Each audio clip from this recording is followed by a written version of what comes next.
नमो अर्हन्ताणं नमो सिद्धाणं नमो वैरियाणं नमो वज्रायाणं नमो लोये सव्वसाहुणं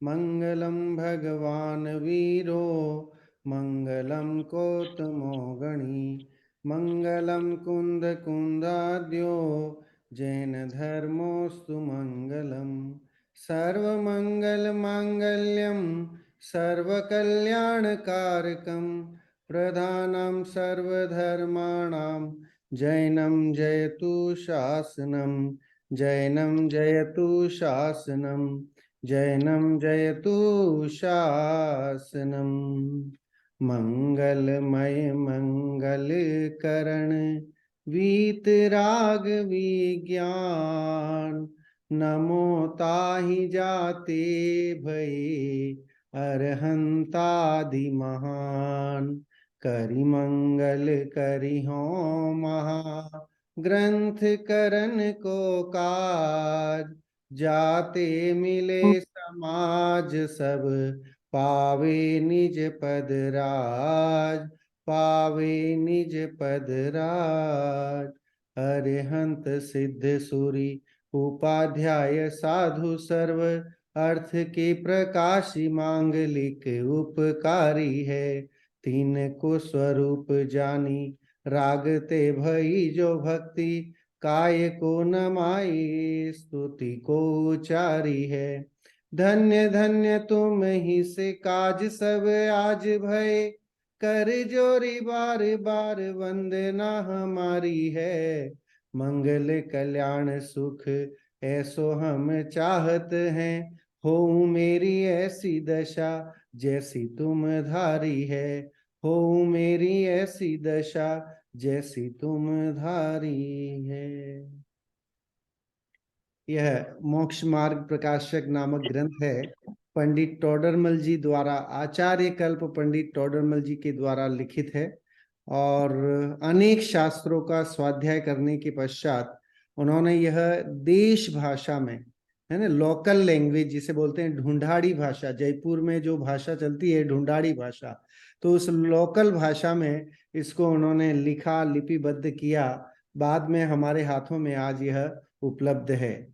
यह यद्यपि पूर्ण ग्रंथ नहीं हो पाया, उससे पहले ही टोडरमल जी की को मृत्युदंड दे दिया गया था, लेकिन जितना हमारे पास उपलब्ध है यह ग्रंथ, यह हम उतने सारे ग्रंथ नहीं पढ़ सकते हैं। उससे बढ़िया है कि हमारे पास जो है वह यह एक मोक्ष मार्ग प्रकाशक नामक ग्रंथ है, जिसे हम पढ़ लें तो अनेक शास्त्रों का जो निचोड़ है वो इस ग्रंथाधिराज में मौजूद है, जिसको हम पढ़ करके अपने आत्मा का भान कर सकते हैं, सच्चे जैन दर्शन और जैन धर्म के बारे में सही परिचय हम कर सकते हैं। स्वाध्याय के लिए जब हम जुड़ते हैं तो प्रयोजनम विना मंदोपि न प्रवर्तते, कि बिना प्रयोजन के मूर्ख व्यक्ति भी प्रवर्तन नहीं करता है। तो हम भी जब स्वाध्याय के लिए यहाँ 40-45 मिनट घंटे भर के लिए बैठे हैं तो डेफिनेटली हमें कुछ तो बेनिफिट होना चाहिए। सो आपके सामने स्वाध्याय करने से हमें और आपको क्या क्या लाभ होंगे, ये आपके सामने यहाँ पर स्क्रीन पे दिख रहा होगा आपको। क्रोधादि कषायों की मंदता होती है। जब जब हम स्वाध्याय करते हैं, जैन धर्म की पुस्तकों का, ग्रंथों का अध्ययन करते हैं, तो हमारे परिणाम शांत होते हैं। 5 इंद्रिय में होने वाली जो प्रवृत्ति है, जो कि पाप रूप है, उससे हम बचते हैं। अल्प ज्ञान होने पर 3 लोक का ज्ञान होता है, क्योंकि किताबें पढ़ने से, ग्रंथ पढ़ने से ही हमें स्वर्ग कहाँ है, नरक कहाँ है, इसका परिचय होता है। हे उपादेय की पहचान होती है। आत्मज्ञान सन्मुख होता है। अधिक अधिक ज्ञान होने से आनंद भी आता है, लोक में हमारी महिमा होती है, यश विशेष होता है और साथ ही साथ पुण्य भी इससे बनता है। आज जो पिछली कक्षा का विषय था उसी को हम विस्तार करेंगे और सूक्ष्मता और गहराई में उसमें जाएंगे। जो टोडरमल जी ने विषय दिया है मति ज्ञान और श्रुत ज्ञान की पराधीनता के बारे में, और कर्मोदय जन्य अवस्था, है ना, जो ज्ञानावरण, दर्शनावरण, दर्शनोपयोग, ज्ञानोपयोग, इसकी चर्चा भी यहाँ पर करेंगे। श्रुत ज्ञान के बारे में विशेष चर्चा हमने पिछली कक्षा में की थी और आत्मज्ञान की ओर आगे बढ़ेंगे। बिना विलंब किए हम सीधे पहले, आज थोड़ा विषय बहुत है, पढ़ने का भी बहुत है, तो डेफिनेटली हम जो है उस विषय की ओर बढ़ते हैं ताकि हम आगे उसी विषय को कंटिन्यूएशन में ले सकें।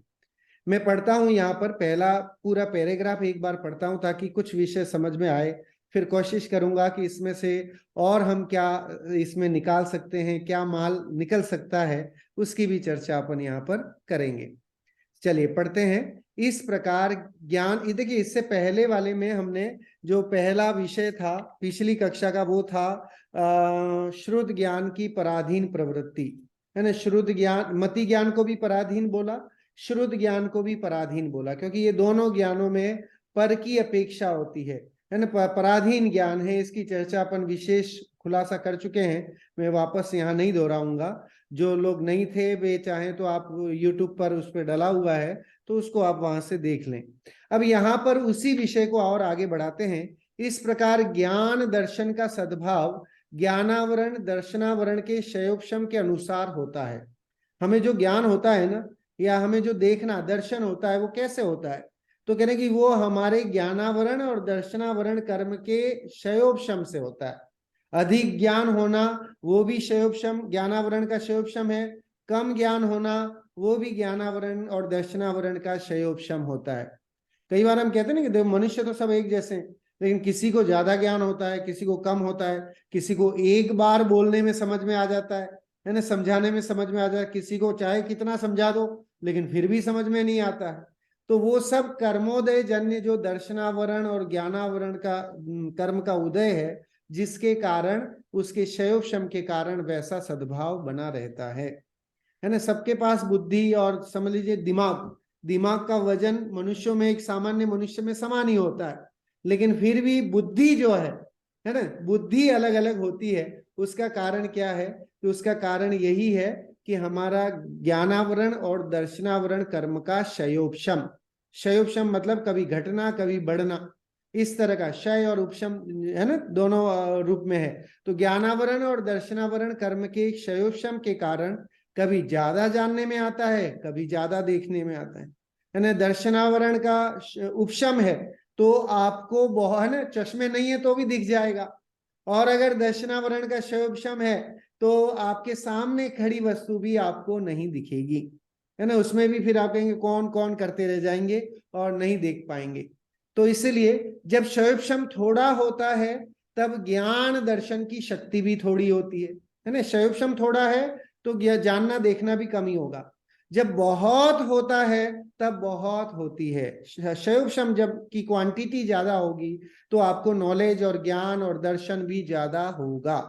तथा क्षयोपशम से शक्ति तो ऐसी बनी रहती है, परंतु परिणमन द्वारा एक जीव को एक काल में एक विषय का ही देखना और जानना होता है। ये नई बात और विशेष बात है कि हमारा जो उपयोग है ना, वो एक जीव जो है, एक जीव की बात कर रहे हैं यहाँ, तो एक जीव एक समय में आइदर वो दर्शन कर सकता है या जानना और देखना में से एक काम कर सकता है ना। जब देख रहा है तो जान नहीं रहा है, जान रहा है तो देख नहीं रहा है, इस तरह का वहां पर विषय का वो एक पराधीनता है। क्यों? क्योंकि मति ज्ञान और श्रुत ज्ञान है, पराधीन ज्ञान है। तो इस कारण से इवन अवधि और मन परे ज्ञान को भी जो है वो पराधीन दायरे में ही लिया गया है। सिर्फ केवल ज्ञान स्वाधीन ज्ञान है। 5 ज्ञानों में ज्ञान की अपेक्षा देखा जाए तो ज्ञान तो ज्ञान है, ज्ञान का कोई भेद नहीं है। ये भेद क्या है कि ये भेद जानने की अपेक्षा पर्याय रूप है। इसे पर्याय समझ लीजिए, ज्ञान की पर्याय है ना। मति ज्ञान मतलब इंद्रिय और मन के द्वारा जानने की पर्याय, इसका नाम मति ज्ञान हो गया। श्रुत ज्ञान मति ज्ञान द्वारा जाने गए पदार्थों में विशेष जानना, इसका नाम है श्रुत ज्ञान, है ना। अवधि और मन प्रय ज्ञान आत्मोन्मुख ज्ञान है। जब आत्मज्ञान सन्मुख होता है तब ये विशेष ज्ञान प्रकट होते हैं। केवल ज्ञान कर्मों के अभाव स्वरूप प्रकट होता है। तो 4 कर्मों के अभाव, 4 घाती कर्म ना, है ना, नासे ऐसे अरहंत हैं, हम भक्ति में गाते हैं ना, 4 घाती कर्म नासे ऐसे अरहंत हैं, अनंत चतुष्टय धारी श्री भगवंत हैं। मैं ऐसे भगवंत की शरण में आ गया, है ना। मैं महापुण्य उदय से जिन धर्म पा गया, ये एक भजन है। मैं महापुण्य उदय से जिन धर्म पा गया, चार घाती कर्म नासे ऐसे अरहंत है, अनंत चतुष्टयधारी श्री भगवंत है, मैं ऐसे अरहंत प्रभु की शरण में आ गया। इस तरह से एक वो भजन है जिसमें अरहंतों के जो स्वरूप है, सिद्धों का क्या स्वरूप है, उसकी चर्चा है। लेकिन यहाँ जब केवल ज्ञान प्रकट होता है, जो कि आत्मोन्मुख ज्ञान, आत्मा की विशेषता है ना, विशेष ज्ञान, इसलिए उसका नाम है केवल ज्ञान। सिर्फ और सिर्फ ज्ञान ज्ञान ज्ञान, ज्ञान की उत्कृष्टता है ना, जहां आवरण नहीं है, बिना आवरण के है, जहां कोई लिमिटेशन नहीं है, उसका नाम केवल ज्ञान है। और जहां लिमिटेशन है, उसका नाम बाकी के चार ज्ञान है। मति ज्ञान, श्रुत ज्ञान, अवधि ज्ञान, मनपरे ज्ञान।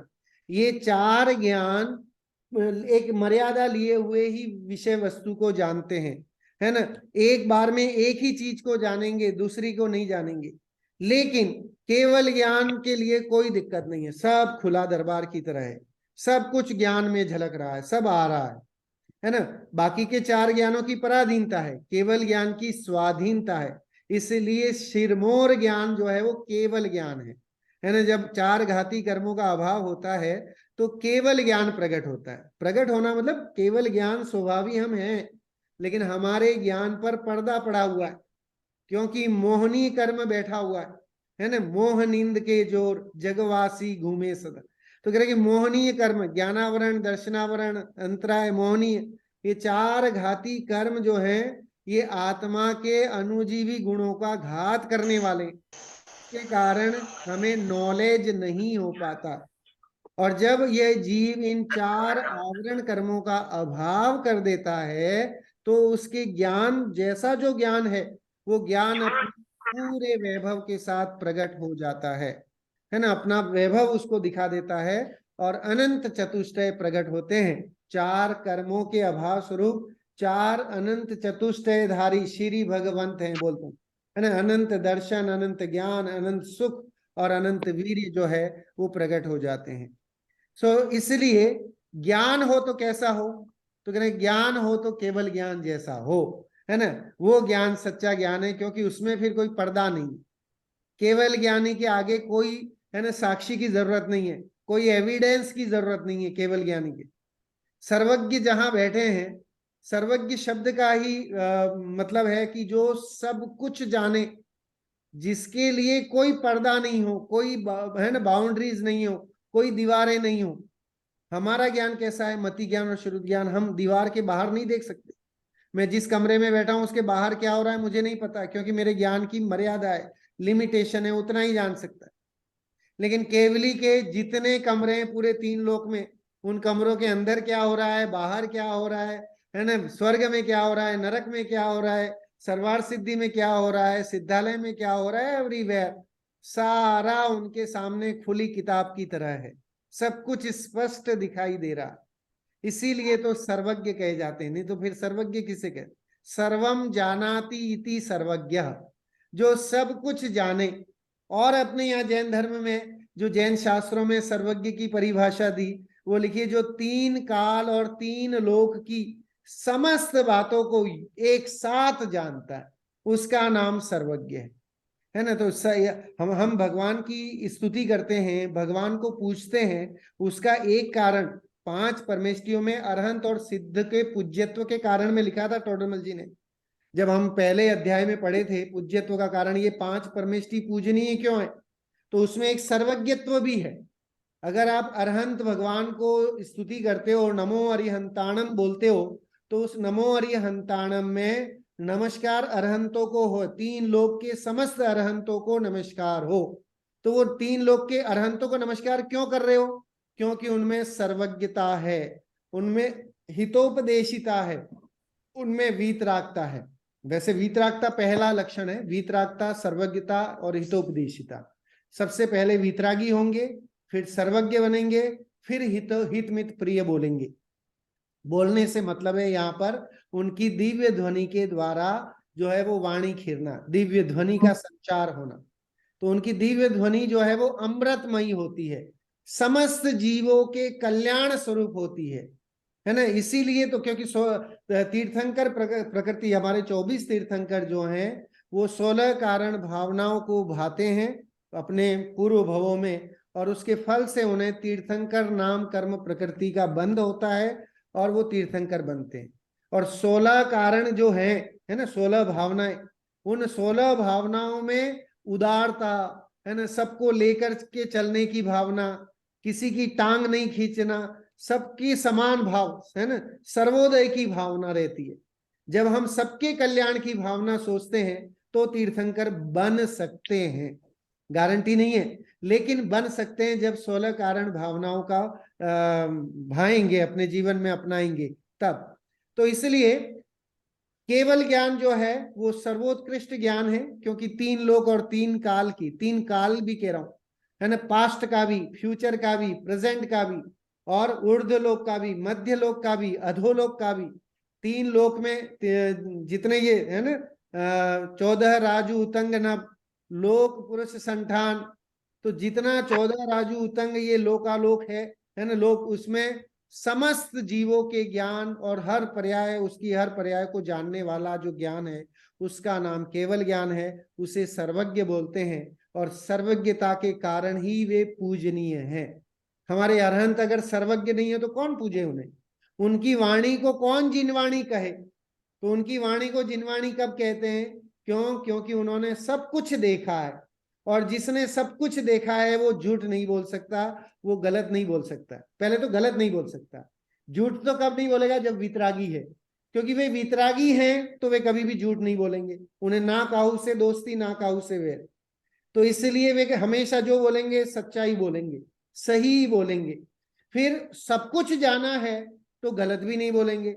हम कहीं गए नहीं किसी शहर में, और हमें अगर उसके बारे में कोई पूछे कि साहब वो शहर कैसा है, तो मैं है ना ये झूठ ही बोल सकता हूं। मैं यही बता सकता हूं कि हाँ साहब अच्छा होगा, बढ़िया होगा, ऐसा होगा, वैसा होगा। लेकिन अगर मैंने वो शहर घुमा है तो डेफिनेटली फिर मेरे बोलने में, मेरी उस शब्दों में दम होगा। तो हमारे सर्वज्ञ ने 3 लोक को देखा, कोई ऐसी जगह, ऐसा कण नहीं बचा है जो उनके ज्ञान का विषय नहीं है। तो वे जो भी कुछ बोलेंगे, जो उनकी वाणी खिरेगी, वो गलत कैसे हो सकती?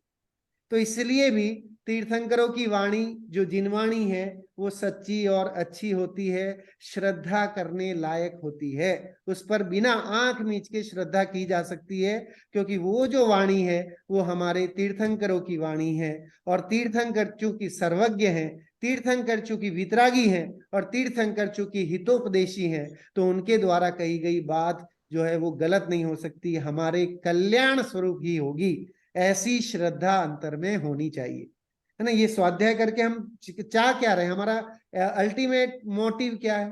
कि हम अल्टीमेट हमारा मोटिव ये है कि हम जैन धर्म की ब्यूटी को समझें, जैन धर्म की सुंदरता को जाने, और अपनी आत्मा के सुंदरता को पहचाने, है ना। समय सार में कुंद आचार्य ने आत्मा की सुंदरता की चर्चा की, कि इस पूरे विश्व में अगर कोई सुंदर है तो ओनली और ओनली हे जीव तू ही है, और कोई सुंदर नहीं है।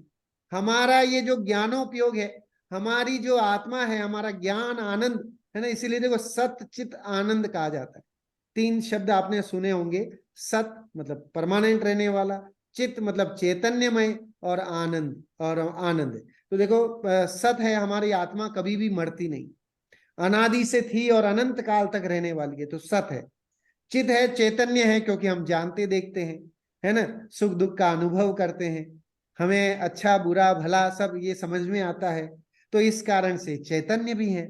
और उसमें अगर डुबकी लगाओगे तो उसका जो आनंद है वो भी आप प्राप्त करोगे। तो सत और चित के लिए किसी को दिक्कत नहीं है, लेकिन आत्मा में आनंद है कि नहीं है, ये हमारे अनुभव है ना, हमने अभी अनुभव नहीं किया है। और हमारे अनंत तीर्थंकरों ने और मुनिराजों ने, निर्ग्रंथ आचार्यों ने उसको अनुभव किया है, अनुभूति के लेवल पे लाए हैं। वे उससे एक्सपीरियंस, उन्होंने खोज की उसकी आत्मा की, इसलिए वो जो है पूजनीय भी हैं, इसलिए उन पर हम श्रद्धा कर सकते हैं। तो यहाँ बात आ रही है, चर्चा चल रही है ज्ञानों की, और 5 ज्ञान में मति ज्ञान और श्रुत ज्ञान पराधीन ज्ञान है, साथ में अवधि ज्ञान और मनःपरे ज्ञान भी पराधीन ज्ञान है। क्योंकि उनकी भी एक है ना लिमिटेशन है, वो सबको नहीं जान सकते। लेकिन केवल ज्ञान ही एक ऐसा है जो स्वाधीन ज्ञान है, उसमें किसी की मर्यादा नहीं, कोई लिमिटेशन नहीं है ना, अनलिमिटेड प्लान है वो, कि एक बार केवल ज्ञान हो गया तो फिर आप दुनिया सारी कुछ बचेगा ही नहीं कि जो आप जानने बाकी रह गया। हमें रहता है ना कि भाई इस साल हम यहाँ गए, अब वो शहर बाकी रह गया है या वो देश बाकी रह गया है जहाँ घूमना बाकी है। हमारी जिज्ञासाएं बनी रहती है ना, लेकिन केवलियों की कोई जिज्ञासा नहीं। केवलियों ने तो आत्मा को भी जान लिया, दुनिया को भी जान लिया, तो इस कारण से स्व को भी जान लिया और पर को भी जान लिया, है ना। हमारी आत्मा का एक लक्षण है, अगर हम आत्मा का स्वपर प्रकाशक, उसकी चर्चा भी आगे करूंगा, पहले इसको पढ़ लेते हैं, फिर आत्मा के स्वपर प्रकाशक की चर्चा भी अपन करेंगे। वो बहुत जरूरी है इस विषय को समझने के लिए भी। तथा शयोपशम से शक्ति तो ऐसी बनी रहती है, परंतु परिणमन द्वारा एक जीव को एक काल में एक ही विषय देखना और जानना होगा। मतलब या तो दर्शन करोगे तो दर्शन ही होगा, ज्ञान नहीं होगा, और ज्ञान होगा तो दर्शन उस समय नहीं होगा। एक समय में एक काम होगा। इस परिणमन ही का नाम उपयोग कहा है, इसको हम उपयोग बोलते हैं। हमारा उपयोग जो है वो सदा काल एक चीज में नहीं रहता, और उपयोग की अधिकतम मर्यादा जो है वो अंतर्मुहूर्त की बताइए, कि अगर किसी जीव का किसी विषय में उपयोग लगे तो वो अंतर्मुहूर्त तक किसी एक विषय में उसका उपयोग लग सकता है। अंतर्मुहूर्त मतलब 48 मिनट। अंतर्मुहूर्त के भी अलग अलग भेद है, लेकिन अगर अपन एक वो माने तो अंतर सामान्य वाला माने तो 48 मिनट।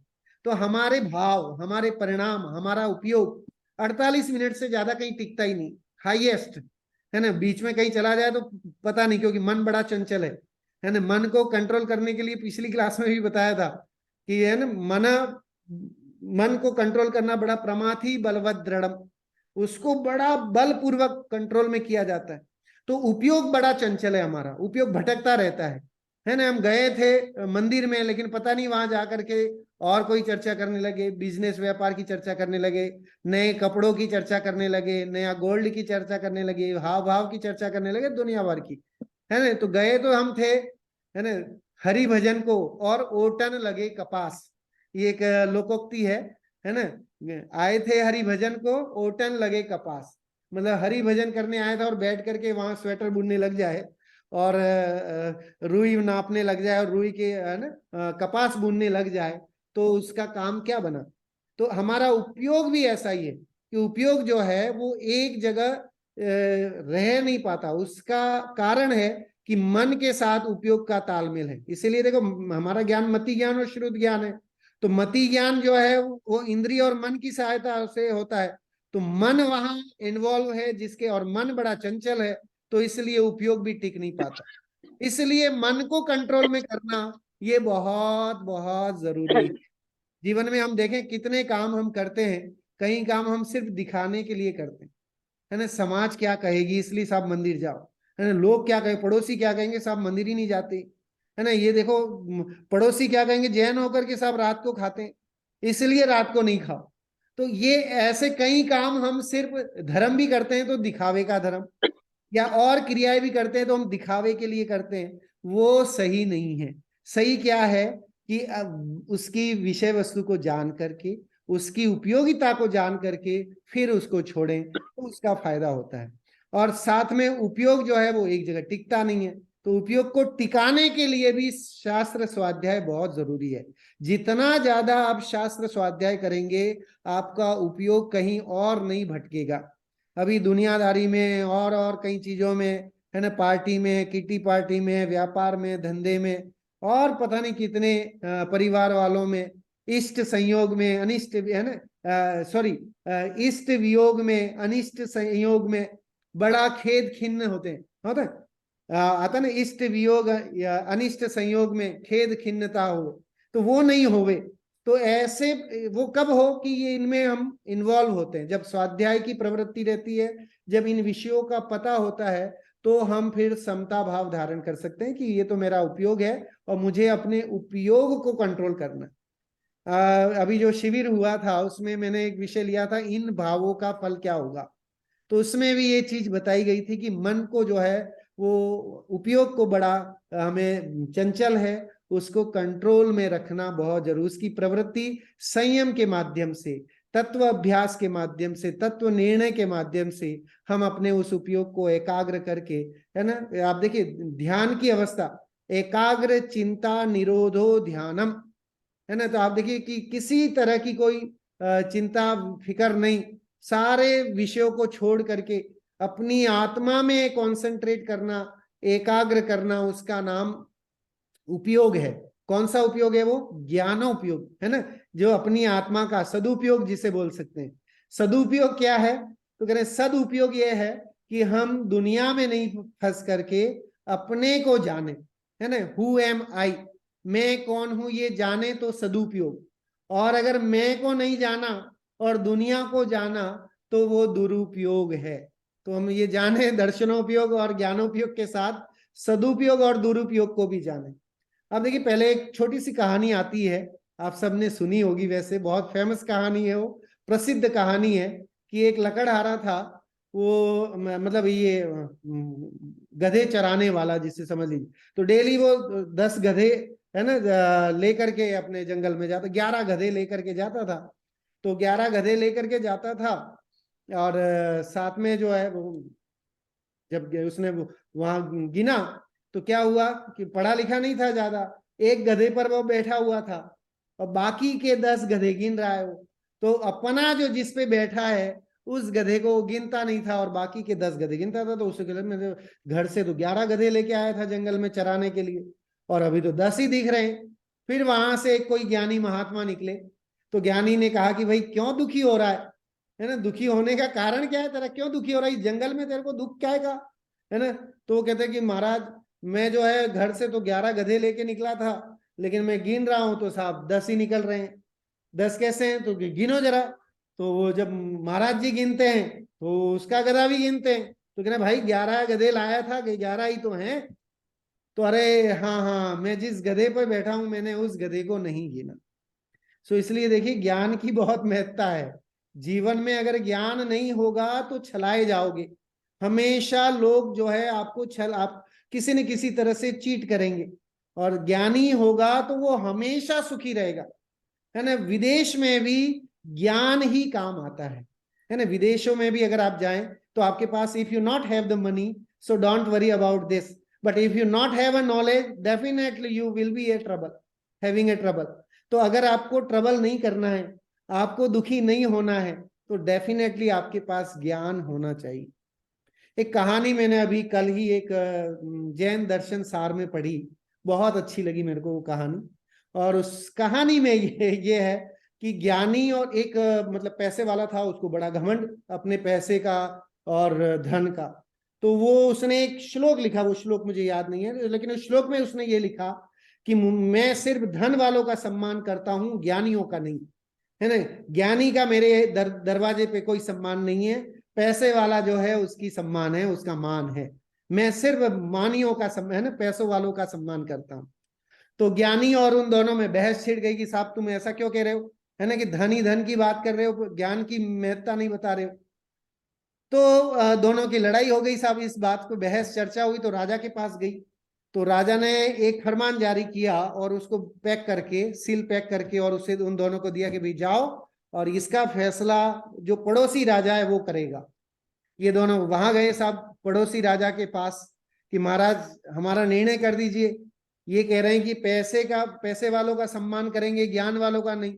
मैं कहता हूं कि ज्ञानियों का सम्मान होना चाहिए, न कि पैसे वालों का, है ना। तो जैसे ही वो फरमान खोलता है पड़ोसी राजा, वो तुरंत आदेश देता है कि इन दोनों को कल सूली पर चढ़ा दिया जाए। वो दोनों बड़े घबराए हुए से, है ना। पैसा वाला सोच रहा था मैं अपने पैसे के दम से कुछ कर पाऊंगा, लेकिन कुछ नहीं हुआ। तो ज्ञानी ने उसे सांत्वना दी, है ना। देखिए चाहे कितना पैसा हो, चाहे कितना तामझाम हो, लेकिन उस ऐसी विकट स्थिति में भी ज्ञानी लोग ही जो है वो दिलासा दे सकते हैं, सुकून दे सकते हैं, शांति दे सकते हैं। उन्होंने कहा भाई घबराता क्यों है, टेंशन मत ले, ठीक है, कल सुबह का है ना, देख लेंगे कल सुबह। अरे रात भर बेचारे उस धनवान की नींद हराम हो गई, नींद नहीं आई उसे बोले, वो आराम से चैन से सोया ज्ञानी। सुबह उठे तो साहब सूली पे चढ़ने से पहले राजा जी के पास ले गए अंतिम इच्छा के लिए। तो राजा ने कहा, जैसे ही राजा के पास गए, उसने बोला, ज्ञानी ने, महाराज जल्दी से हमें सूली पे चढ़ा दो, जल्दी से सूली पे चढ़ा दो। महाराज बड़ा आश्चर्य हो गया, यार कोई दुनिया में ऐसा नहीं है जो ये कहे कि सूली पे चढ़ा दो जल्दी, आखिर तू ऐसा क्यों कह रहा है कि भाई सूली पे चढ़ा दो जल्दी। तो उसने कहा, महाराज हमें जो है ये एक वो श्राप मिला हुआ है कि जो राजा हमें मृत्यु दंड देगा उसका राज्य बर्बाद हो जाएगा। तो इसीलिए हमारे राजा ने, है ना, मृत्यु दंड देने के लिए हमें आपके राज्य में भेजा है ताकि आपका राज्य बर्बाद हो जाए। अच्छा ऐसी बात है क्या? तो वो फिर उन दोनों को जो है कुछ धन दे करके, रथ दे करके, घोड़े दे करके बोलते हैं, यहां से आज के आज, अभी के अभी निकल जाओ हमारे राज्य से और चले जाओ। तो देखिए, धन इतना होने के पास भी जो है उसका धन वहां मृत्यु के समय काम नहीं आया, लेकिन ज्ञानी का वो ज्ञान वहां जरूर क्या काम में आया। तो ज्ञान होगा तो उपयोग भी जो है वो कंट्रोल में रहेगा। If you not have the real knowledge, प्रत्यक्ष ज्ञान नहीं है, सच्चा ज्ञान नहीं है, तो आपका उपयोग भटके बिना रहेगा नहीं। सही शास्त्र ज्ञान नहीं है तो भी उपयोग कहीं ना कहीं और भटकेगा, और क्रियाओं में भटकेगा। यहां धर्म हो जाएगा, उन देवी देवताओं के पास जाने से धर्म हो जाएगा, और दुनिया भर की चीजों में कहीं ना कहीं कोई ना कोई आपको चीट करने वाले या भ्रमित करने वाले दुनिया में बहुत हैं जो मिल जाएंगे। लेकिन सत्वमेवसी निर्दोषो युक्ति शास्त्रा विरोधी वाप अविरोधो यदिष्टम ते प्रसिद्धेन न बाध्यते। समंत भद्र आचार्य कहते हैं, हे भगवान, हे वितरागी देव, आप ही सच्चे और अच्छे हैं, क्योंकि मैंने युक्ति शास्त्र से ये सिद्ध करके देखा कि ओनली और ओनली आप ही सच्चे और अच्छे हैं। तो ऐसा निर्णय हमारे अंतर में आना, हमारा ज्ञान वैसा हो कि हम ये निर्णय करें कि यस, जैन धर्म ही सच्चा और अच्छा है। महान भाग्य से, महान पुण्योदय से हमें यह पर्याय मिली, मनुष्य पर्याय मिली, 5 इंद्रियों की उपलब्धता मिली, है ना, विवेक मिला, ऐसे समागम मिले। ये सब मिलना उत्तरोत्तर वेरी वेरी रेयरली, मतलब सबको नहीं मिलते। कुछ वीआईपी लोग ही हैं जिन्हें ये सुनने का या विचार करने का आता है कि मैं कौन हूं। टोडरमल जी ने आगे लिखा है ये इस शास्त्र में कि भली होनहार है जिन्हें ये विचार आता है कि मैं कौन, हु एम आई। जिसको ये इस मनुष्य भव में आके जैन कुल में जन्म लेके भी और दुनिया भर के तामझाम करने के बाद भी, इफ ही नॉट आंसर, है ना, मेकिंग द क्वेश्चन कि कौन हूं मैं, हु एम आई, इसका आंसर नहीं ढूंढ पाया, तो वो कोरे रह गए आप वाली बात है ना, कि कोरे ही रह जाएंगे और फिर किसी और पर्याय में चले जाएंगे। तो स्वाध्याय के माध्यम से उपयोग को एकाग्र करके, और चूंकि दर्शनोपयोग और ज्ञानोपयोग को जानने का फायदा यही है, ज्ञान है ना, कि देखो ज्ञानोपयोग 5 वैसे 8 तरह का होता है, दर्शनोपयोग 4 तरह का होता है, मति ज्ञान, श्रुत ज्ञान, अवधि ज्ञान, मनप्रय ज्ञान, केवल ज्ञान। इसका उपयोग लगा लोगे तो 5 ही हो गए, फिर कुमति, कुश्रुत, कुअवधि, ऐसे 3 ज्ञान, तो 8 ज्ञानोपयोग है। तत्वार सूत्र जी में उमा स्वामी भगवान ने सूत्र भी लिखा है इसका, कि वहां पर जो है ज्ञानोपयोग 8 तरह का है और दर्शनोपयोग 4 है, चक्षु, अचक्षु, अवधि और केवल दर्शन के भेद से। सो देखो, वहां एक जीव को एक काल में या तो ज्ञानोपयोग होता है या दर्शनोपयोग होता है, तथा एक उपयोग के भी एक भेद की प्रवृत्ति होती है। ठीक है, एक उपयोग, मति ज्ञान हुआ है तो मति ही होगा, श्रुत नहीं होगा उस समय। श्रुत ज्ञानोपयोग होगा तो मति ज्ञानोपयोग नहीं होगा, एक साथ सब कुछ नहीं हो सकता। ठीक है, मति ज्ञान हो तब अन्य ज्ञान नहीं हो सकता है, तथा एक भेद में भी एक विषय में ही प्रवृत्ति होती है। मति ज्ञान में भी जो है वो एक ही प्रवृत्ति हो, मति ज्ञान के भी बहुत सारे अवान्तर भेद है ना, उसमें भी एक की प्रवृत्ति होगी। ईहा होगा तो अवाय नहीं होगा, अवाय होगा तो अवग्रह नहीं होगा, उसके भेद हैं। तो उसमें भेद प्रभेद में भी अभी हम नहीं जाते, लेकिन इतना समझे कि एक बार में उपयोग एक जगह ही लगेगा। हम कहने में ये बहुत आता है ऐसा कि साहब मैं कार भी चला रहा हूं और गाने भी सुन रहा हूं, लेकिन वहां भी समय का भेद, एक समय का भी भेद, सूक्ष्म समय का भी भेद पड़ता है। जब आप कार चलाने में ध्यान देते हैं तो गाना चल रहा है, वो आपके उसमें नहीं जाता है। जब आप गाने का मजा ले रहे हो तो डेफिनेटली एक्सीडेंट कर देते हैं और उसका फाइन आपको भरना पड़ता है। इसीलिए सड़कों पर लिखा रहता है दुर्घटना से, है ना, देर भली। और इंडिया में तो एक जगह तो ऐसा मैंने देखा था कि वहां एक्सीडेंट वाली कार चौराहे पे चिपकाई हुई है, लगाई हुई है, कि आप ये देख लो, इफ यू, है ना, आपने उपयोग अपना बर्बाद किया, अगर आप कंसंट्रेट नहीं हुए तो वो सामने जो है ना एक्सीडेंट वाली कार है, वैसे ही आपकी कार, आपकी मर्सिडीज का हाल होने वाला है।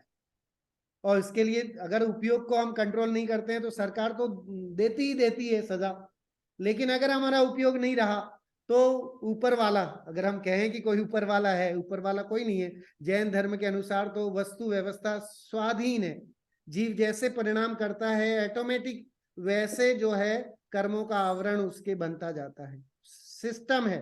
कोई अरहंत, कोई भगवान महावीर पार्श्वनाथ नहीं बैठे हैं कि हमारे कर्मों का लेखा जोखा लेकर के, उनके पास अपने ज्ञान का आनंद लेने का टाइम नहीं है। तो वो हमारे ज्ञान और हमारे कुज्ञान मति ज्ञान में क्यों अपना बिजनेस करेंगे, उनको हमारे ज्ञान से कोई लेना। लेकिन ये झलकता सब कुछ है क्योंकि केवल ज्ञान की ताकत ऐसी है, लेकिन वे अपने अनंत चतुष्टय में मस्त हैं, करता धरता नहीं है। तो हम अपने परिणाम, हम अपने उपयोग के करता धरता हम स्वयं हैं, और इसके भोगता भी हमें हमें ही भोगना पड़ेगा। ये जानना इस स्वाध्याय के माध्यम से हमारे लिए बहुत जरूरी है। जैसे स्पर्श को जानता है तब रसादिक को नहीं जानता है, ऐसा होता है ना, कई बार हम स्पर्श को जानते हैं तो उस समय रसना का ज्ञान नहीं होता है। जब गुलाब जामुन खा रहे होते हैं तो उस समय दूसरे जो स्पर्श, रस, गंध, वर्ण, है ना, उसका आनंद नहीं लेते हैं। तो किसी समय में, एक समय में एक ही उपयोग लग सकता है तथा एक विषय में उसे किसी एक अंग में ही प्रवृत्ति होती है। जैसे उष्ण स्पर्श को जानता है तब रुक्षादिक को नहीं जानता। आपने गर्म छू रहे हो तो आपको गर्म का एहसास होगा, उस समय कठोर, नरम, मुलायम, ये चीज आपको ख्याल में नहीं आएगी, है ना। तो एक समय में एक गुण और एक क्वालिटी की बात ही जान सकते हैं। लेकिन हमारे ज्ञान की विशेषता कैसी है? तो हमारा ज्ञान जो है वो है स्वपर प्रकाशक। हमारी आत्मा कैसी है? स्वपर प्रकाशक। आपको स्क्रीन पे दिख रहा होगा लैंप। लैंप को जलाने से क्या लैंप अपने आप को दिखाता है कि नहीं? आपको लैंप दिख रहा है कि उसका उजास दिख रहा है ना? तो आप कहेंगे साहब हमें उजास भी दिख रही है और जो लैंप है वो भी दिख रहा है ना, किस तरह का सोने का लैंप बना हुआ है वो भी दिखाई दे रहा है। तो आप देखिए लैंप अपने को भी प्रकाशित कर रहा है और अपने आवरण में जितना आ रहा है उसके दायरे में, उसकी जितनी लिमिटेशन है उसमें जितने गेय हैं उन गेयों को झलकाता है, उनको दिखाता है, उसका नाम प्रकाश है। प्रकाश किसे कहे? तो प्रकाश मतलब वस्तुओं को रिफ्लेक्ट करे, उसका नाम प्रकाश है। जो रिफ्लेक्ट नहीं करे तो वो अंधकार है, फिर प्रकाश काय का? कमरे में जितनी वस्तुएं हैं वो नहीं दिख रही हैं तो अंधकार, और कमरे में रखी वस्तुएं सारी आपको दिख रही हैं क्योंकि आपने ट्यूब लाइट ऑन की है, या आपके घर में जो भी लाइट है वो है ना एलईडी है या जो भी है उसको ऑन किया है तो आपको दिख रहा है। हमारा आत्मा कैसा है? तो कह रहे स्व पर प्रकाशक। हमारा जो आत्मा है ज्ञानानंद स्वभावी जिसे बोलते हैं, तो वो ज्ञानानंद स्वभावी आत्मा अपने को जान रहा है कि नहीं? तो कह रहे साहब अपने को भी जानता है। पर को जान रहा है कि नहीं? तो कह रहे साहब दुनिया को भी जानता है ना। तो अपना भी प्रकाश करता है और बाहरी वस्तुओं को भी देखता है। आंतरिक अपना अंतर जो उपयोग है उसको भी देखता है, और बाह्य उपयोग है ना, बाह्य जो गेय है, जो पदार्थ है, उन पदार्थों को भी झलकाने का काम करता है जो जो उसके सामने। दर्पण की विशेषता समझ लीजिए। आचार्यों ने, आचार्य भगवंतों ने या हमारे मुनिराजों ने जितने भी शास्त्रों में उदाहरण दिए, बड़े अहिंसक उदाहरण और बड़े ही शालीन उदाहरण दिए, है ना। तो आप दीपक का देख लीजिए, तालाब सरोवर का देख लीजिए, कमल का उदाहरण मिलेगा आपको। पूरा प्राचीन शास्त्र खगालेंगे तो आपको उसमें आकाश का मिलेगा, बादल का मिलेगा, बिजली का मिलेगा। इस तरह के उदाहरण हमें जो है हमारे जैन शास्त्रों में भरमार है, इसमें मिलते हैं। सो दीपक के माध्यम से आत्मा के स्वरूप का ज्ञान कराना, है ना, दीपक की तरह, या दर्पण के माध्यम से आत्मा को दिखाना, ज्ञान को दिखाना। दर्पण मतलब मिरर, तो मिरर के सामने जाओगे तो वस्तु स्वयं, मिरर स्वयं को भी प्रकट कर रहा, देख रहा है, और बाह्य वस्तुओं को भी झलकाने का काम करता है। ऐसे ही ज्ञान जो है वो स्वयं भी देखता है, अपने स्वरूप को जानता है और बाह्य में जो गेय पदार्थ हैं उनको भी झलकाने का काम करता है। इस प्रकार एक जीव को एक काल में एक गेय अथवा दृश्य में ज्ञान अथवा दर्शन का परिणमन होता है। देखेगा तो एक वस्तु में ही देख पाएगा, 10 को नहीं देख पाएगा एक साथ, है ना, एक पदार्थ को देख पाएगा। गेय में भी एक गेय को जान पाएगा, सबको नहीं, ठीक है, का परिणमन जानना, ऐसा ही दिखाई देता है। सब सुनने में उपयोग लगा हो, जब सुनने में उपयोग लगा हो तब नेत्र के समीप स्थित पदार्थ भी नहीं दिखता है। कई बार होता है कि आप सॉन्ग सुन रहे हो, गाने सुन रहे हो, तो आपके कमरे में कौन आके चला गया, ऑफिस में कौन आके चला गया, आपको पता ही नहीं। कई बार टीवी देखने वाले जो हैं घर में टीवी देखते रहते हैं और चोर चोरी करके चला जाए तो पता नहीं चलता है, इतने मस्त हो जाते हैं। और खासकर आज का जो मोबाइल है, तो मोबाइल को लेकर के तो लोग इतने वो हो गए हैं, ढेरों वीडियो आपको यूट्यूब पे और उसमें मिल जाएंगे जिसमें मोबाइल हाथ में है और एक्सीडेंट हो गया, है ना, सड़क पे चलते चलते कार से टकरा गया या गड्ढे में गिर गया, मोबाइल ही हाथ में रह गया, उपयोग मोबाइल में है और चले जा रहा है। तो जबकि हाँ, और नाचते नाचते हार्ट फेल हो गए, बहुत सारे ऐसे आपको मिल जाएंगे। तो ये हमारे यहाँ तो जिनवाणी में तो है ना, सदियों से ये कहा आ रहा है कि भाई ये कॉन्सेंट्रेट हो एक काम में, है ना, एके साधे सब सधे, सब साधे सब जाए, रही मन मूल ही सींची वो फूले फले अगाए। रहीमदास जी ने लिखा कि if you doing one by one then you will achieve, है ना, कंप्लीट एवरीथिंग। बट आप सारे काम एक साथ लेके बैठोगे, सारे में उपयोग लगाओगे, तो कहीं भी उपयोग लगने वाला नहीं। तो ये समझना है, इसके माध्यम से हम अपना लौकिक जीवन में भी देखें कि लौकिक में भी हम सोचते हैं कि हम 10 काम कर लेंगे साहब, मैं तो हरफन मौलाऊं, मैं ये भी कर लूंगा, वो भी कर लूंगा, कार भी चला लूंगा, बच्चे को ड्राइवर सीट पे भी बिठा दूंगा, है ना, और स्टंट भी कर लूंगा, ये कर लूंगा, वो कर लूंगा, दुनिया भर की। तो डेफिनेट, और सेल्फी का तो बहुत ही, जब से मोबाइल आया है उसके बाद उस मोबाइल ने सेल्फी के माध्यम से न जाने कितने जीवों की जान ले ली। क्यों? क्योंकि उपयोग एक जगह नहीं था। उपयोग था सेल्फी लेने में अपना, है ना, फोटो लेने में, और पता पड़ा पीछे जो है वो समुंदर का पानी है वहां गिर गया, या पहाड़ की चट्टान से नीचे गिर गया, और न जाने क्या क्या हुआ। तो ऐसे कितने उदाहरण आपको अखबारों में भरे पड़े, यूट्यूब पे और नेट पे, है ना, गूगल सर्च करेंगे तो आपको मिल जाएंगे। इस प्रकार एक जीव को एक काल में एक गेय अथवा दृश्य में ज्ञान तथा दर्शन का परिणमन जानना ऐसा ही दिखाई देता है। जब सुनने में उपयोग लगा हो तब नेत्र के समीप स्थित पदार्थ भी नहीं दिखता है। आप सुन रहे हो तो बहुत सारी चीजें आप भूल जाओगे। अभी आप प्रवचन सुन रहे हैं, क्लास में सुन रहे हैं, तो घर पे फोन आ रहा है, घंटी आ रही है, अगर वाकई आप तत्व पिपासु हैं तो घर वाले अगर कोई कहेगा कि भाभी अब, है ना, ये फोन आया, कहने रहने दो साहब, ठीक है, उपयोग ही नहीं लगाना, तो वो तो ठीक है, उसका नाम है सदुपयोग। लेकिन अगर सेल्फी लेना, मोबाइल पे, है ना, बातें करते करते चलना, और समझ लीजिए कि ड्राइविंग के समय बातें करते हुए चलना, ड्राइविंग के समय मोबाइल पे बात करना, सरकार कितने अवेयरनेस के वो वीडियो बनाती है कि भाई गाड़ी चलाते समय मोबाइल पे बात नहीं करें, नहीं तो आपको 500 धर्म का फाइन लगेगा। अगर हमारे यहाँ है ना, कि अगर कहीं कैमरे में कैद हो गए आप कि आप मोबाइल पे बात भी कर रहे हैं और गाड़ी भी चला रहे हैं, देन आपको फाइन देना पड़ेगा, क्योंकि आपका उपयोग एक जगह नहीं है। तो उपयोग को एक जगह रखने के लिए लौकिक में भी आपको दंड मिलता है, तो आप पारलौकिक में तो सोचिए कितना दंड हम भुगत चुके हैं और आगे भुगतेंगे अगर हमारा उपयोग एक जगह एकाग्र नहीं होगा। ठीक है, इस ही प्रकार अन्य प्रवृत्ति भी देखी जाती है तथा परिणमन में शीघ्रता बहुत है ना, बहुत जल्दी जल्दी परिणमन। ज्ञानोपयोग दर्शनोपयोग में कोई टाइम नहीं है, बहुत कम टाइम है। देखिए इसका उदाहरण तत्वार्थ सूत्र जी में गजब का दिया है इस उपयोग के बारे में।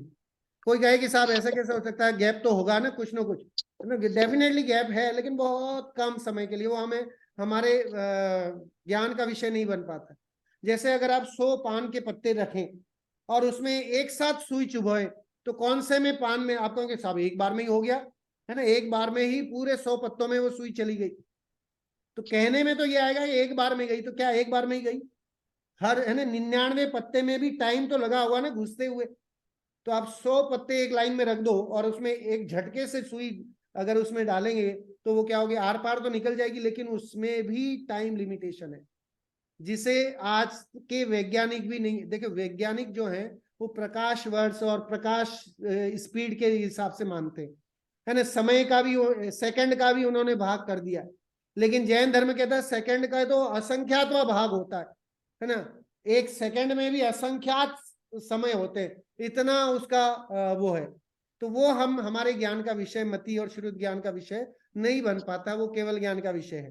तथा परिणमन में शीघ्रता बहुत है, उससे किसी काल में ऐसा माना लेते हैं कि युगपद भी अनेक विषयों का जानना तथा देखना होता है। हमें लगता है कि साहब ऐसा कैसे कह रहे हो, मैं तो कार भी चलाता हूँ, गाने भी सुनता हूँ, मैं तो अंदर बैठे वाले लोगों से बातें भी करता हूँ।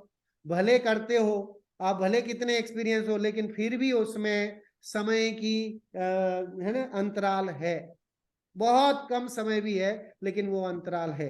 किंतु युगपद होता नहीं है, क्रम से ही होता है। दर्शन होता है, फिर ज्ञान होता है, फिर ज्ञान है तो दर्शन नहीं होगा। इस तरह से क्रम क्रम से होगा।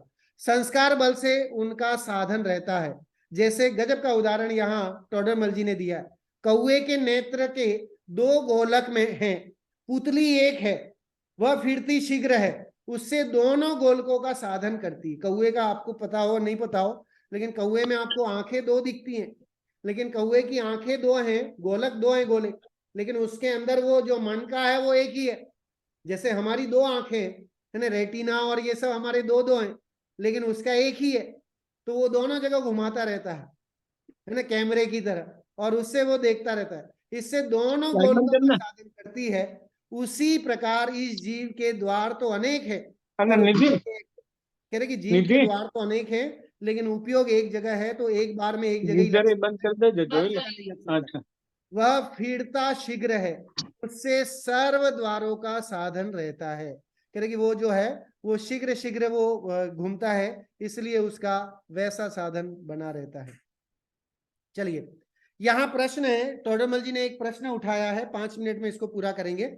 यहाँ प्रश्न है कि एक काल में एक विषय का जानना अथवा देखना होता है, तो इतना ही क्षयोपशम हुआ कहो, बहुत क्यों कहते हो? फिर आप ये कहते हो कि साहब शक्ति तो बहुत है, हमारे ज्ञान की ताकत तो बहुत है, लेकिन उपयोग एक बार में एक ही लगता है, ऐसी बात क्यों करते हो?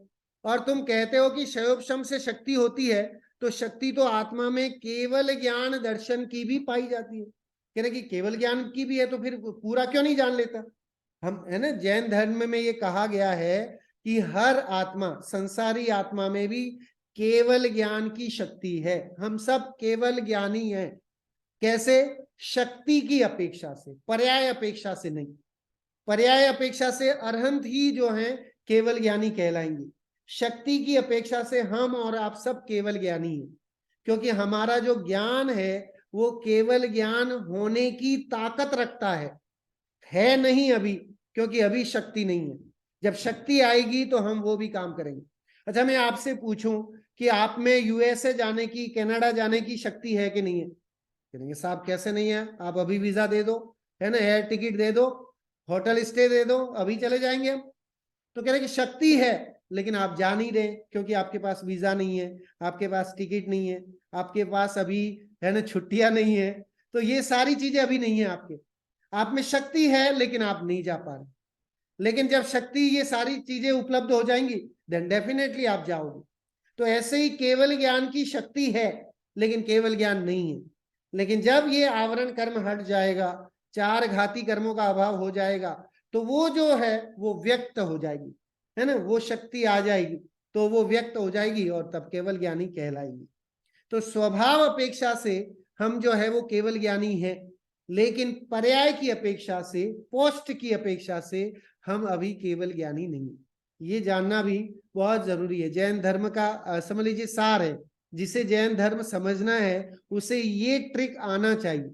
ऐसे हम हर वस्तुओं में घटा सकते हैं, है ना, कि स्वभाव या शक्ति की अपेक्षा से मैं सिद्ध हूं, लेकिन अभी मैं सिद्ध नहीं हूं। कहने के साहब आप कैसी बातें करते हो? साहब जैन धर्म ऐसा ही है कि जैन धर्म का तरीका ही यही है कि स्वभाव की अपेक्षा से हम सिद्ध हैं, लेकिन पर्याय की अपेक्षा से हम, मैं नितेश हूं, मैं शिक्षक हूं, मैं पिता हूं, मैं पड़ोसी हूं, मैं साधर्मी हूं, मैं दुनिया भर की और पदों को लिए हुए हूं, अनेक है ना, मैं भाई हूं, मैं कितने तरह की पर्याय मेरी बनती हैं। लेकिन स्वभाव की अपेक्षा से देखें तो मैं भी सिद्ध जैसा ही हूं, मेरी आत्मा में कोई फर्क नहीं है। आत्मा सबकी समान है, जो निगोद में सो ही मुझ में सो ही मोक्ष मझार, ये बात आती है। सो बहुत अच्छा प्रश्न टोडरमल जी ने स्वयं उठाया, उसका समाधान करते हैं, सुनिए। जैसे किसी पुरुष के बहुत ग्रामों में गमन करने की शक्ति है, जैसे मैंने अभी आपको उदाहरण से ही बता दिया, हमारी शक्ति तो इतनी है कि साहब हम वर्ल्ड टूर कर सकते हैं, तथा उसे किसी ने रोका और वह यह कहा कि 5 गांव में ही जाओगे, परंतु एक दिन में एक गांव में ही जाओगे।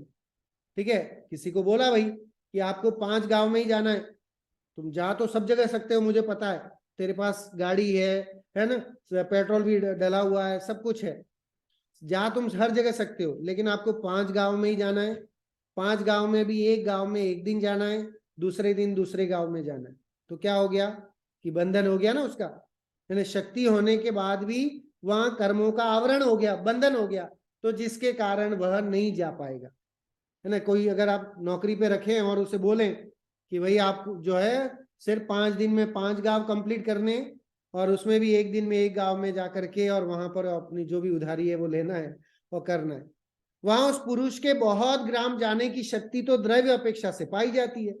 अन्य काल में सामर्थ्य हो, परंतु वर्तमान सामर्थ्य रूप नहीं है। कहते वर्तमान में नहीं जा सकता, क्योंकि बॉस ने बोल दिया है कि भाई आपको है ना टूर करना है एक दिन में एक गांव का ही। ऐसा नहीं करना है कि एक दिन में 5 दिन का टूर 5 गांव का कर लो और 4 दिन छुट्टी मारो और एक दिन में करके निपटा लो, नहीं, आपको एक दिन में एक गांव करना है, वहां की पूरी रिपोर्ट बनाना है और फिर देना है, फिर दूसरे दिन की दूसरी। तो क्या है कि किसी दूसरे टाइम में वो 5, अब जब बॉस नहीं बोले और उसको किसी और ने अपने काम से जाना है तो एक दिन में 5 गांव भी कर सकता है। उदाहरण ले, अगर हमें शारजा, अबू धाबी, दुबई, उमल क्वेन और ये रासल खेमा एक दिन में निपटाना है तो एक दिन में भी हम करके आ सकते हैं। और कोई कहे कि नहीं साहब एक एक दिन में एक एक है ना स्टेट में जाना है, तो वैसा भी होगा, क्योंकि वर्तमान में 5 ग्रामों से अधिक ग्रामों में गमन नहीं कर सकता। क्यों? क्योंकि उसको बाउंडेशन है, बंधन है, बोला गया है कि एक गांव में एक ही बार जाना है, तथा 5 ग्रामों में जाने की पर्याय अपेक्षा वर्तमान सामर्थ्य रूप शक्ति है, क्योंकि उसमें गमन कर सकता है, तथा व्यक्तता एक दिन में एक गांव को गमन करने की ही पाई जाती है। अब देखो इसकी ताकत तो है कि साहब बॉस ने बोला है 5 गांव जाना है, लेकिन कहा कि एक दिन में एक गांव जाना है, तो 5 गांव जाने की ताकत है, फिर भी वो व्यक्त नहीं है, व्यक्त सिर्फ एक दिन में एक गांव जाने की ही है। उसी तरह हमारे कर्मों के साथ भी, और हमारा ज्ञान भी जो है वो इसी तरह से बंधा हुआ है ना। ज्ञान का कर्मों के साथ वैसा ही बाउंडेशन बना है जिसके कारण से आवरण पड़ा हुआ है और हम जान नहीं पाते। उसी प्रकार इस जीव के सर्व को देखने जानने की शक्ति है, तथा उसे कर्म ने रोका है। अभी वर्तमान में मैं पूरा लोकालोक जान लूं, ऐसी ताकत है, लेकिन कर्मों के आवरण, ज्ञानावरण, दर्शनावरण आदि के आवरण के कारण से हम जो है वो नहीं जान पाते। और इतना शोभक्षम हुआ कि स्पर्शादिक विषयों को जानो या देखो, परंतु एक काल में एक ही को जानो या देखो। वहां इस जीव के सर्व को देखने जानने की शक्ति तो सर्व अपेक्षा, द्रव्य अपेक्षा पाई जाती है। अन्य काल में सामर्थ्य हो, परंतु वर्तमान सामर्थ्य रूप नहीं है। ठीक है, किसी दूसरे काल में हो सकता है कि वो 5 गांव में एक दिन में जाके आ जाए, लेकिन वर्तमान में नहीं है, क्योंकि वर्तमान में मना किया हुआ है, क्योंकि अपने योग्य विषयों से अधिक विषयों को देखे जान नहीं सकता, तथा अपने योग्य विषयों को देखने जानने की पर्याय अपेक्षा वर्तमान सामर्थ्य रूप शक्ति ही है, क्योंकि उन्हें देख जान सकता है, तथा व्यक्तता एक काल में एक ही को देखने या जानने की पाई जाती है। वह व्यक्तता तो इतनी है कि आप एक बार में एक ही जान पाओगे और एक ही को देख पाओगे, इतना ही कर पाओगे। तो इस तरह से थोड़ा सा विषय और है जिसे अपन अगली कक्षा में लेंगे। यहाँ पर ज्ञानोपयोग और दर्शनोपयोग के माध्यम से जो है ये बताने का प्रयास किया है कि कैसे जो है हमारी ताकत, हमारे जो मति ज्ञान और श्रुत ज्ञान की कितनी पराधीनता है कि हम चाह करके एक साथ सबको नहीं जान सकते। हमारा ज्ञान इतना पराधीन है, और अगर केवल ज्ञान हो जाए तो कोई पराधीनता नहीं है ना। 3 लोक और 3 काल की समस्त वस्तुओं को एक साथ फिर हम जान सकते हैं। तो अब सोचिए कि अज्ञान है तो सबसे बड़ा दुख है ना। आप देखिए कि सबसे बड़ा दुख का कारण क्या है? अज्ञानता। दुख का कारण हमारा भ्रम, भ्रम मतलब अज्ञानता। तो अगर ज्ञान हो जाए तो दुख काएगा, है ना। तो इसीलिए देखिए, इसीलिए कहा कि सबसे बड़ा अगर कोई वो है दुर्लभ, तो वो है सम्यक ज्ञान होना, है ना। आप देखिए 12 भावनाओं में भी चर्चा थी, एक यथार्थ दुर्लभ है संसार में एक यथार्थ ज्ञान, कि इस दुनिया में अगर कोई दुर्लभ है तो सिर्फ और सिर्फ एक यथार्थ ज्ञान होना ही दुर्लभ है। हु एम आई, मैं कौन हूं, इसका परिचय होना सबसे बड़ा दुर्लभता है। वो हो जाए तो फिर बात ही, है ना, निपट गई। फिर तो हमें बहुत कुछ जानने में आ गया। अगर हम अपने को जान लेते हैं तो दुनिया जानने में आ जाती है, और अगर हम अपने को ही नहीं जानते हैं तो भटकते रहो दुनिया में कहीं भी, लेकिन जो है वो भटकन ही रहेगी। अभी यहाँ भटक रहे हैं, फिर हो सकता है स्वर्ग में चले जाएं, फिर नरक में चले जाएं, इस तरह से भटकन ही बनी रहेगी। लेकिन अगर सम्यक ज्ञान होगा तो डेफिनेटली इस भाव से ही हम जो है अपने ज्ञान की उत्कृष्टता सदुपयोग कर पाएंगे और अपना जीवन उज्जवल कर पाएंगे। इसी मंगल भावना के साथ बात को विराम देता हूं। और जिनवाणी स्तुति के लिए आप सबसे निवेदन है, सब खड़े हो जाएं। जिनवाणी स्तुति।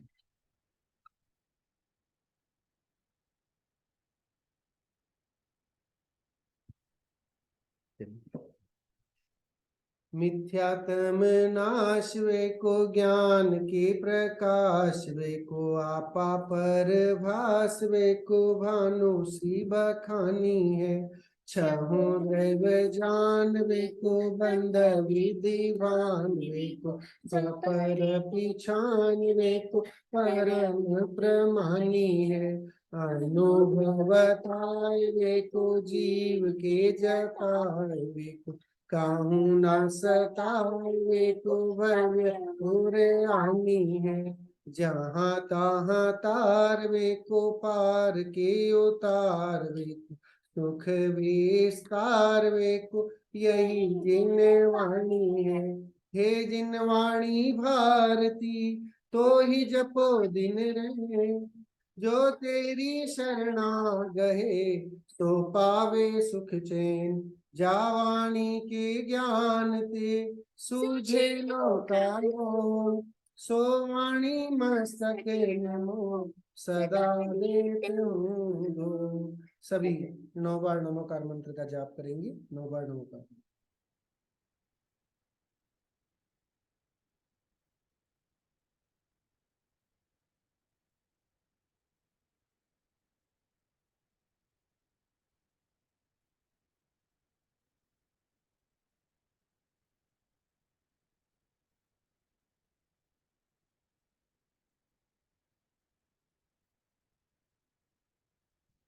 बोलिए द्वादशांग जिनवाणी मात की जय हो। बोलिए महान जैन धर्म की जय हो। बोलिए समस्त वितरागी संतों की जय। जय जिनेन्द्र। जय जिनेन्द्र। जय जिनेन्द्र।